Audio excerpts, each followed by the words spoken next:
નમસ્કાર વિદ્યાર્થી મિત્રો, ધોરણ 9 ગુજરાતી માધ્યમમાં આપનું ફરી એકવાર સ્વાગત છે। આપણે ચેપ્ટર નંબર 6 જોતા હતા, રેખાઓ અને ખૂણાઓ। મિત્રો, આમ જોવા જાવ તો ચેપ્ટર નંબર 6 તમને થોડુંક અઘરું લાગતું હશે, કારણ કે એમાં પ્રમેય એકે દાખલા એક સરખા લાગતા નથી, એના જેવા કહી શકાય પણ સરખા એક પણ નથી, બરાબર। તો મિત્રો, છે તો ચેપ્ટર અઘરું જ, પણ એમાં અમુક વસ્તુ તો બહુ ધ્યાનથી સમજવાની છે। જે મેં તમને પહેલાં વાત કરી હતી કે પ્રમેય સમજી લો ચૂપચાપ, બરાબર છે। અને પ્રમેય શું કરવાનું, લખી જ નાખવાનો। એકવાર આવડી ગયો બીજી વાર લખી નાખો, હજી આવડી ગયો ભલે ત્રીજી વાર લખો, ત્રણ વાર સમજીને લખશો અને પછી ચોપડી બંધ કરીને મોઢે લખવાનો પ્રયત્ન કરજો। જો તમે મોઢે લખશો તો તમારા માટે કામનું છે।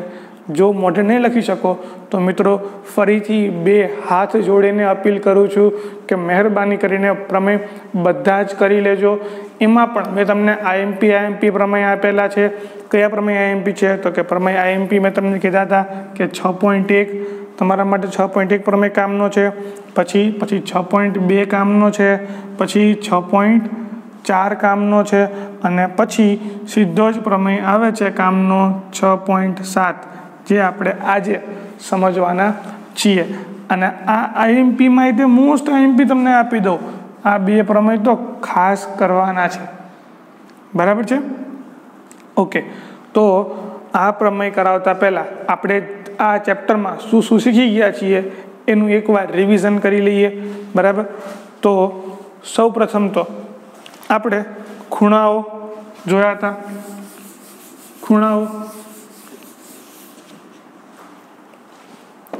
તો કે ખૂણો કેવા હોય, તો કે ખૂણા કાટકોણ હોય, પછી લઘુકોણ હોય, ગુરુકોણ હોય, પછી સુરેખ કોણ હોય, પૂર્ણ કોણ હોય। આપણે બધા અલગ અલગ ખૂણા જોયા હતા। ખૂણાઓ પછી આવે છે આસન્ન કોણ। આસન્ન કોણ કોને કહેવાય? તો કે આ એક ખૂણો છે એની ઉપર બીજો ખૂણો આવી જાય તો આખો ખૂણો છે એ આ બે ખૂણાનો શું થાય, સરવાળો, તો શું કહેવાય એને?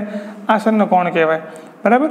એના પછીનું નંબર 3 નંબર 3 શું કહે છે? તો કે નંબર 3 એવું કહે છે કે આપણે જોઈતું રેખિક જોડના ખૂણા, આ એક રેખા છે એની ઉપર આ બે અલગ અલગ ભાગ બને તો આ બંનેનો સરવાળો કેટલો થાય? 180। એ શું હતું આપણા માટે? રેખિક જોડના ખૂણા। અને એના પછી આપણે જોયું હતું અભિકોણ, કે જો બે રેખા પરસ્પર છેદે તો આ બે ખૂણા કેવા હોય? અભિકોણ। અને એક પછી કેવા હોય? સરખા હોય, બરાબર? તો આસન્ન કોણ, રેખિક જોડ અને અભિકોણ। એના પછી મિત્રો આવે છે કે બે સમાંતર રેખાની છેદિકાથી બનતા ખૂણા, તો એના આપણે કેવા હતા? તો કે હું તમને ખાલી યાદ કરાવી લઉં કે અનુકોણ, પછી અંતઃયુગ્મ કોણ, અને પછી એક તરફના છેદિકાની એક તરફના અંતઃકોણો, એક તરફના અંતઃકોણો, બરાબર છે? હવે અનુકોણ ક્યાં હોય?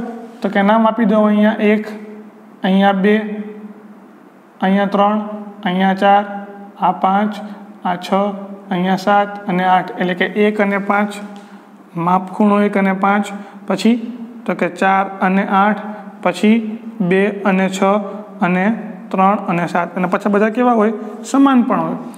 અંતઃયુગ્મ કોણ કોને કહેવાય? તો કે ઝેડ બનાવતો હોવો જોઈએ। બે સમાંતર રેખાઓથી શું બને? ઝેડ। તો કે 4 અને 6 પાછા કેવા હોય? સમાન। 3 અને 5 પણ કેવા હોય? સમાન। તો આને શું કહેવાય? અંતઃયુગ્મ કોણ। અને છેદિકાના એક તરફના ખૂણા કેવા કહેવાય? તો કે આ છેદિકાના એક તરફના, એટલે કે 3, 6 અને 4, 5, એટલે કે 3 + 6 કરું તો જવાબ થાય 180, અને 4 + 5 કરું તો જવાબ શું થાય? 180। આટલા આપણે કન્સેપ્ટ જોઈ ચૂક્યા છીએ। ક્યાં? તો કે ચેપ્ટર નંબર 6માં 1 થી 9 ભાગની અંદર, અને આના બીજા એક્ઝામ્પલો। આના પછીનો જે પ્રમેય જે છે એ મિત્રો એકદમ આઈએમપી છે, 10મા માટે પણ કામ લાગશે અને 9મામાં તો કામનો તો છે જ, બરાબર?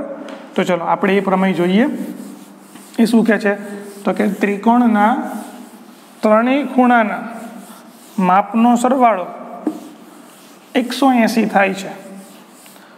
તો કે ત્રિકોણના ત્રણેય ખૂણાના માપનો સરવાળો 180 થાય છે। તો આ પ્રમેય સાબિત કરવા માટે હું પહેલાં આકૃતિ દોરીશ, અને આ આકૃતિમાં મારે એક ત્રિકોણ દોરવો પડશે। તો ચાલો એક ત્રિકોણ લઈએ। તો કે ધારો કે આ એક ત્રિકોણ છે, શું નામ આપશું? તો કે આને એ, આને બી અને આને સી. આને હું કહી દઉં ખૂણો 1, આને હું કહી દઉં ખૂણો 2 અને આને હું કહી દઉં ખૂણો 3. બરાબર છે. અને પક્ષ શું થશે? તો કે પક્ષમાં શું થવાનું કે મને શું આપેલું છે અહીંયા? તો કે એક ત્રિકોણના ત્રણેય ખૂણાના માપનો સરવાળો. એટલે કે શું આપેલું છે મને? તો કે ત્રિકોણ આપેલો છે. કયો ત્રિકોણ છે? તો કે ત્રિકોણ ABC આપેલ છે. મારે બતાવવાનું છે શું? તો કે મારું સાધ્ય શું છે? સાધ્ય એ કે માપ ખૂણો A વત્તા માપ ખૂણો B વત્તા માપ ખૂણો C બરાબર શું બતાવવાનું મારે? 180. આ બતાવું અથવા તો આ ઓપ્શનલ છે, આ લખો તોય ચાલે, ના લખો તોય ચાલે. શું? તો કે માપ ખૂણો 1 વત્તા માપ ખૂણો 2 વત્તા માપ ખૂણો 3 બરાબર 180. આ બંનેમાંથી મારે કોઈ પણ એક બતાવવું પડે. શું બતાવવું પડે? આ 1, 2 અને 3 આ ત્રણેય ખૂણાનો સરવાળો કેટલો થાય છે? 180. આ બતાવવા માટે મારે શું કરવું પડશે? હું તો ક્યારનો વિચાર કરતો હતો. ચલો જોઈએ હવે સાબિતી. જોજો એક જ મુદ્દો યાદ રાખવાનો છે, બીજું કંઈ જ યાદ રાખવાનું નથી. શું યાદ રાખવાનું છે? તો કે સાબિતીમાં માત્ર ને માત્ર એટલું જ છે કે હું શું કરું છું? તો કે આજે આ BC રેખા જે છે ને એને સમાંતર એક રેખા દોરું છું કે જે બિંદુ A માંથી પસાર થાય છે. એ અહીંયા થોડીક ગડબડ થઈ ગઈ છે. ચાલો કશો વાંધો નહીં. ત્રિકોણ ABC આપેલા છે એવું તમે લખી લીધું છે, હું માની લઉં છું. બરાબર. અને આ રેખા નામ આપી દઈએ આપણે XY. મેં શું કર્યું? તો કે XY રેખા દોરી. કેવી રેખા દોરી? XY રેખા મેં એવી દોરી કે જે BC ને કેવી છે? સમાંતર. એટલે હું શું કરું છું? હવે રચના કરું છું. રચના શું કરી મેં? તો કે A માંથી પસાર થતી પાછી કેવી?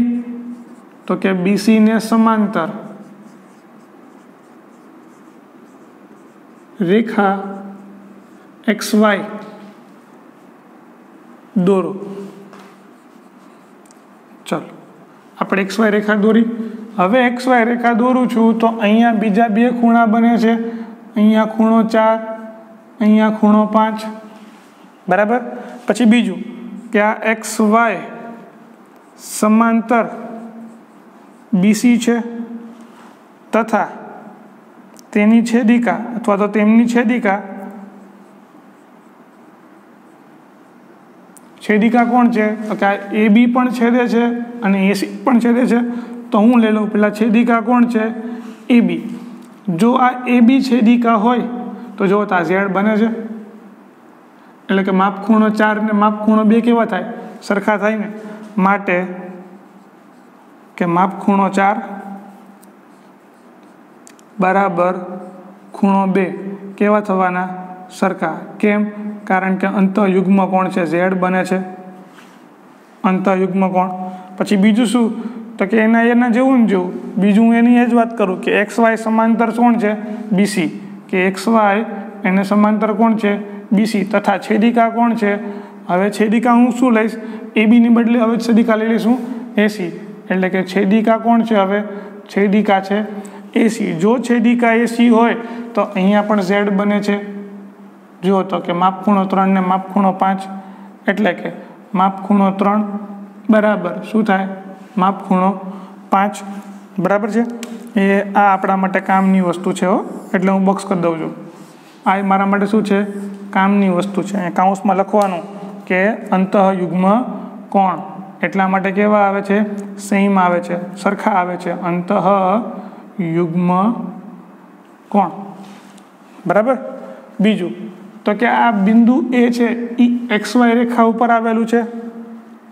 તો કે બિંદુ A એ XY રેખા પર આવેલું છે. હવે જો બિંદુ XY રેખા ઉપર આવેલું હોય તો આ ત્રણેય ખૂણાનો સરવાળો કેટલો થાય? 180. શું કામ? રેખિક જોડ છે, એક જ રેખા ઉપર એના ખૂણા છે. બરાબર છે. એટલે શું થાય તો કે માપ ખૂણો 1 વત્તા માપ ખૂણો 4 વત્તા માપ ખૂણો 5 બરાબર શું થાય 180. શું કામ? કારણ કે રૈખિક જોડના ખૂણા છે, રૈખિક જોડ બરાબર એક જ રેખા ઉપરની જોડ છે. ઓકે, અહીંયા પરિણામ 4 બરાબર શું છે એટલે કે માપ ખૂણો 4 બરાબર શું છે માપ ખૂણો 2. એટલે કે જો માપ ખૂણો 1 વત્તા 4ની જગ્યાએ લખું છું માપ ખૂણો 2, 5 બરાબર શું લખું છું માપ ખૂણો 3. એટલે કે આ માપ ખૂણો 3 બરાબર કેટલા થયા 180. અને માપ ખૂણો એટલે શું તો કે ખૂણો એ, માપ ખૂણો બી એટલે ખૂણો બી, માપ ખૂણો સી એટલે ખૂણો સી. એટલે કે ખૂણો એ વત્તા ખૂણો બી વત્તા ખૂણો સી બરાબર શું થાય 180. સૌથી અગત્યનું પરિણામ છે. ખ્યાલ આવે છે મિત્રો કે બીજી વાર સમજાવું ક્યારેય યાદ રાખવું નહીં પડે. જો પહેલાં તો તમને ઝેડ ખબર હોવી જોઈએ બરાબર. જો ઝેડ ખબર હોય તો આપણા માટે એકદમ ઇઝી થઈ જાય બરાબર છે. તો સૌ પ્રથમ તો જુઓ તો શું કીધું છે તો કે ત્રિકોણના ત્રણેય ખૂણાના માપનો સરવાળો કેટલો છે 180. શું આપેલું છે પક્ષ બરાબર ત્રિકોણ ABC આપેલું છે તો કે ત્રિકોણ ABC દોરી લીધું. પછી શું કીધું સાબિત કરવાનું શું છે તો કે ખૂણો એ વત્તા ખૂણો બી વત્તા ખૂણો સી બરાબર કેટલા છે 180. તો ખૂણા એનું નામ આપી દઉં નંબર 1, ખૂણા બીને નંબર 2, ખૂણા સીના નંબર 3. એટલે કે ખૂણો એ વત્તા ખૂણો બી વત્તા ખૂણો સી બરાબર શું છે 180 મારે સાબિત કરવાનું છે. હું શું કરું છું તો કે બિંદુ એ માંથી પસાર થતી એક રેખા દોરું XY કે જે રેખા BC ને કેવી છે સમાંતર છે તો કે આ દોરી દીધી. આ બે કેવાથી આવે સમાંતર. હવે આ બે સમાંતર છે તો એકવાર છેદિકા AB ને એકવાર છેદિકા કઈ થાય AC. જો છેદિકા AB થાય તો જુઓ તો અહીંયા Z બને છે એટલે કે માપ ખૂણો 4 ને માપ ખૂણો 2 કેવા હોય સમાન. શું કામ? કારણ કે અંતઃયુગ્મ કોણ છે આપણે જોયું હતું બરાબર. પછી અહીંયા પણ જુઓ તો Z બને છે તો કે આ બને ને એટલે માપ ખૂણો 5 ને માપ ખૂણો 3 કેવા થાય સમાન. એટલે 4 અને 2 સમાન, 3 અને 5 સમાન. પછી બીજું તો કે આ બિંદુ એ છે એ XY રેખા ઉપર આવેલું છે તો આ રેખિક જોડ કહેવાય. એટલે કે આ ત્રણેયનો ખૂણાનો સરવાળો કેટલો થાય તો કે 180. શું કામ? કારણ કે રેખિક જોડ થાય છે એક જ રેખા ઉપરનું એક બિંદુ છે એટલા માટે. તો કે માપ ખૂણો એ કેમ નામ? હવે 4ની બદલે લખો માપ ખૂણો 2, 5ની બદલે લખો માપ ખૂણો 3 બરાબર શું થાય 180. અને માપ ખૂણો 1 એટલે કેટલા હતા તો કે ખૂણો એ, માપ ખૂણો 2 એટલે ખૂણો બી, માપ ખૂણો 3 એટલે ખૂણો સી. એટલે કે ખૂણો એ વત્તા ખૂણો બી વત્તા ખૂણો સી બરાબર કેટલો થાય છે 180 અંશ થાય છે તેમ કહેવાય. ખ્યાલ આવી ગયો મિત્રો? આટલો સરળ પ્રમેય છે અને બહુ જ અતિ અગત્યનો પ્રમેય કહી શકાય બરાબર. એના પછી આપણે જોશું હવે પ્રમેય 6.8. 6.8 એટલો બધો અગત્યનો તો ના કહી શકું હું, કારણ કે આપણે અગત્યનો અત્યારે ભણી ચૂક્યા છીએ, પણ સમજી લઈએ આપણે કે શું કહેવા માગે છે બરાબર. એ સમજતા પહેલાં આપણે સમજવું પડશે કે બહિષ્કોણ કોને કહેવાય. હવે બહિષ્કોણ અને અંતઃસમ્મુખ કોણ આ બંને ખૂણા આપણે સમજવા પડશે. તો કે ધારો કે એક ત્રિકોણ છે બરાબર, અને આ ત્રિકોણની એક બાજુ હું લંબાવી દઉં તો કે ત્રિકોણના અંદરના ખૂણા કયા હતા તો કે આ 1, આ 2 અને 3 નામ આપી દઉં. આ 1, 2 અને 3. તો કે બહારનો ખૂણો કોણ થાય તો કે જે બાજુ લંબાવી હોય ને એ સાઈડનો ખૂણો નામ આપી દઈએ આપણે એને x ખૂણો બરાબર. તો આ ખૂણા x ને શું કહેવાય તો કે ત્રિકોણ આ ABC અને બાર લંબાવો ક્યાં સુધી તો કે D સુધી. તો કે આ ખૂણો ACD કે જે શું છે ત્રિકોણની અંદર નહીં પણ ક્યાંનો છે બહારનો ખૂણો છે. શું કીધું એને મેં બહિષ્કોણ બરાબર. અને અંતઃસમ્મુખ કોણ કોને કહેવાય તો કે આ જે બહારનો ખૂણો હતો એની સામે અંદર કોણ ખૂણો થાય તો કે આ ખૂણો 2 અને આ ખૂણો 1 એ શું થયો તો કે બહિષ્કોણની સામેનો, એટલે કે બહિષ્કોણની સામે એટલે કે સમ્મુખ કેવો પણ અંદરનો, એટલે કે અંતઃસમ્મુખ કોણ કહેવાય બરાબર છે. બહિષ્કોણની સામેના ખૂણાને કેવા કહેવાય અંતઃસમ્મુખ કોણ કહેવાય. ખ્યાલ આવી ગયો મિત્રો? ઓકે, તો આના પછીનો પ્રમેય છે આપણો 6.8. એ પ્રમેય શું કહે છે પ્રમેય 6.8? તો 6.8 પ્રમેય એમ કહે છે કે જો ત્રિકોણની એક બાજુને લંબાવવામાં આવે તો આ પ્રકારે બહિષ્કોણ એટલે કે ત્રિકોણની એક બાજુને લંબાવવાની છે આપણે, તો કે આ ત્રિકોણ, બરાબર, એની એક બાજુને લંબાવી દઉં, એટલે કે હજી આ બાજુ લંબાવી દીધી મેં. ઓકે, નામ આપી દઈશું તો કે ત્રિકોણ એ બી સી, એમાં બીસીને હું લંબાવીશ ક્યાં સુધી? ડી સુધી લંબાવીશ.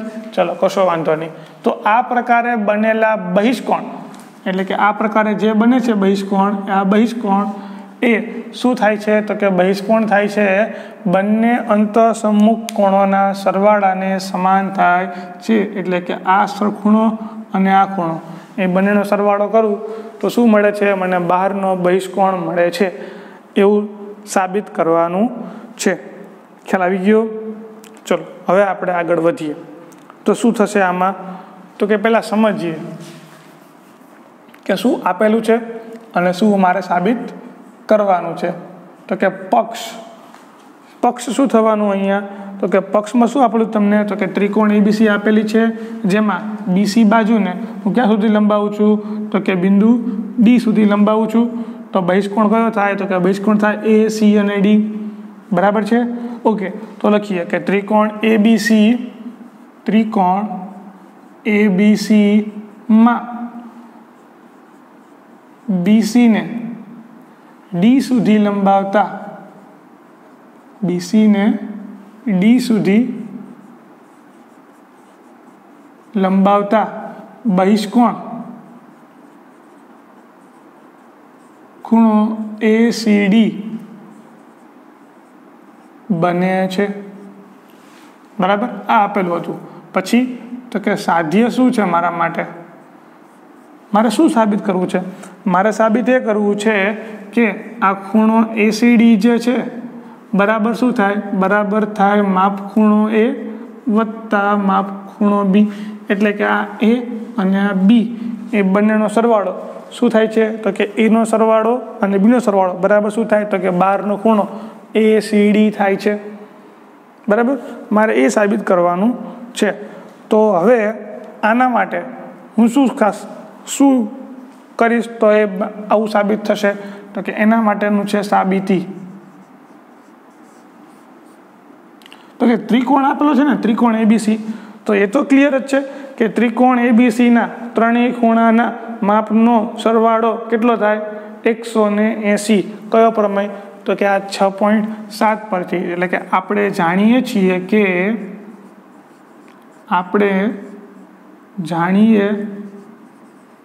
કે માપ ખૂણો એ વત્તા ખૂણો બી વત્તા ખૂણો સી બરાબર 180. શેના ઉપરથી લખ્યું? તો કે પ્રમેય 6.7. ખૂબ જ અગત્યનો પ્રમેય છે, પ્રમેય 6.7. બરાબર, બહુ એનો ઉપયોગ કરીશું આપણે એટલા માટે. તો કે એ વત્તા બી વત્તા સી બરાબર શું થાય? 180. બરાબર છે? ઓકે, આટલું ક્લિયર? આમાં કોઈ કન્ફ્યુઝન નથી ને? હવે સારું. હવે હું શું કરું છું? તો કે મને એટલી એક ખબર છે કે આ રેખિક જોડના ખૂણા હોય તો એનો સરવાળો કેટલો થાય? 180. હવે રેખિક જોડના ખૂણામાં આ ખૂણો કયો થયો? તો કે આ તો ખૂણો સી થયો. તો કે ખૂણો સી અને વત્તા એસીડી બરાબર કેટલા થાય? 180. માટે માપ ખૂણો સી વત્તા માપ ખૂણો એસીડી બરાબર કેટલા થાય? 180. શું કામ? કારણ કે આ છે રૈખિક જોડના ખૂણા. બરાબર, તો જુઓ, તો અહીં મારા ખૂણો સી ગોતવો છે. તો ખૂણો સીને કરતાં કરું તો શું થાય? તો કે માપ ખૂણો સી બરાબર 180 માંથી કયો ખૂણો જાય? તો કે માપ ખૂણો એસીડી જાય. આ કિંમત મળે. બરાબર, તો કે માપ ખૂણા સીની આ કિંમત ક્યાં મૂકવાની છે? તો કે સમીકરણ 1માં. એટલે કે માપ ખૂણા સીની આ કિંમત ક્યાં મૂકવાની છે? તો કે પરિણામ 1માં મૂકતા તો શું થાય? તો કે આ માપ ખૂણો એ વત્તા માપ ખૂણો બી વત્તા માપ ખૂણો સીની જગ્યાએ શું લખું છું? એની જગ્યાએ લખું છું 180 ઓછા માપ ખૂણો એસીડી બરાબર કેટલા છે? અહીંયા 180 તો છે જ. બરાબર, તો જુઓ, તો બે બાજુ 180 છે. એ શું થઈ જશે? ઉડી જશે. આ માઇનસ છે બરાબર ઓલી બાજુ મોકલું તો કેવા થઈ જવાના? પ્લસ. એટલે કે માપ ખૂણો એ વત્તા માપ ખૂણો બી બરાબર શું થાય? બરાબર થાય માપ ખૂણો ACD. અને ACD શું છે? તો કે બહિષ્કોણ. એના બરાબર શું થયું? તો કે અંતઃકોણનો સરવાળો. અંતઃસમ્મુખ કોણનો શું થાય? સરવાળો. તો આ રીતે આ પ્રમેય પણ સાબિત થાય. ખ્યાલ આવી ગયો મિત્રો? બસ આજના દિવસમાં 2 જ પ્રમેય. મિત્રો એક મસ્ત વાત કહી દઉં તમને, આજે આપણે આ ચેપ્ટરની થિયરી બધી જ પૂરી થઈ ગઈ છે. હવે કોઈ નવી થિયરી આપણે સમજવાની નથી. માત્ર ને માત્ર આ બંને થિયરી ઉપરના એક્ઝામ્પલ આપણે હવે ગણીશું નેક્સ્ટ વિડીયોમાં. બરાબર છે? એ જ ગણીને 6 કે 7 એક્ઝામ્પલ આપણે બાકી રહે છે. બરાબર? તો આ સાથે આપણે આ ભાગ પૂરો કરીએ છીએ, જેમાં આપણે અગત્યનો પ્રમેય સમજ્યા છીએ. કયો છે? તો કે ત્રિકોણના ત્રણેય ખૂણાના માપનો સરવાળો. અને બીજો ટોપિક છે કે બહિષ્કોણ. બહિષ્કોણ બરાબર શું થાય? તો કે અંદરના 2 ખૂણાના માપનો સરવાળો. બરાબર? એટલે કે અંતઃસમ્મુખ કોણના માપનો સરવાળો બરાબર શું થાય? બહિષ્કોણ. અને ત્રિકોણના ત્રણેય ખૂણાના માપનો સરવાળો કેટલો થાય? 180. તો આ 2 ટોપિક સાથે આપણે આજે અહીંયા વિદાય લઈએ છીએ. ચલો તો આવજો.